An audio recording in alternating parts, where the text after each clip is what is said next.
about your knowledge still? Yeah, look, it's tough for women in the business, especially Black women. The reality is that you have to show them, what you aren't before they believe what you are. And there's a lot of stereotypes in the sense that people think that you become a sports reporter because you want to chase athletes. Oh, and, that would be me. that would be me. And eventually, marry one or trap one, whatever. So they always have those. Right. Stereotypes about it. I mean, we go into locker rooms, and so people are like, "Ooh, what do you see?" And what's in there? The trick is this.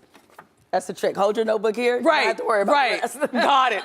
So look, how did this feud with the president come about? Talk. It was something I never expected. I was in a Twitter back and forth with somebody I didn't even know, which is always dangerous when you go down that rabbit hole. Right. And honestly, I thought I was saying basically that this couch is purple, right? I thought it was something that was obvious, especially after Charlottesville. I was very disappointed, like a lot of people, that the president was seemingly unable to denounce white supremacy. He seems to still have that problem.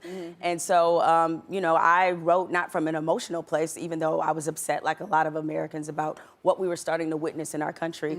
I spoke from one of facts. I mean, people know we're in New York. Tell them what you said. Well, I called him a white supremacist, and I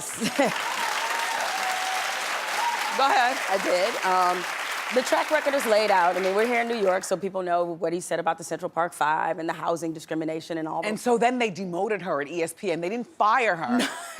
Well, this is the tea of what happened. Okay. Is this your first time telling this? I'll give you a version that I haven't told. Good, people, an exclusive. Right? I know how you get down. Yes, we love exclusives. Go ahead. So no, I wasn't demoted. So I had two major things happen in my life at once. One, my whole life exploded with these tweets because the White House called for me to be fired. President Trump tweeted about me. So all this is happening, media attention. Right. The other thing that was happening was that I was actually unhappy in my job, in my role. And that hadn't Why? Well, I was hosting the 6 o'clock Sports Center, which is one of the premier jobs in sports media. But ever since I walked into ESPN in November 2006, I gave my opinion, my commentary. I was one of the few women in the business whose commentary and opinions were driving a show, much like you drive your show with your opinion. Yeah. Like Wendy Williams, that's who it is, Yes. right?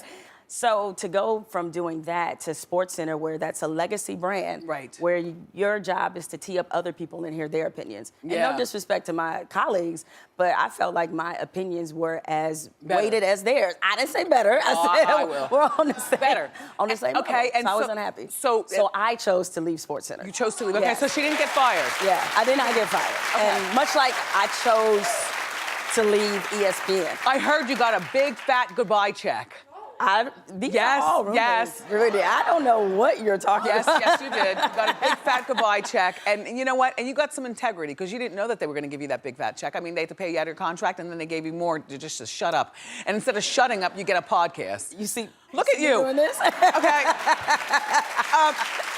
I think that everything that happened at ESPN has helped your career because here you are talking, to the rest of us. Right. Because the world is not about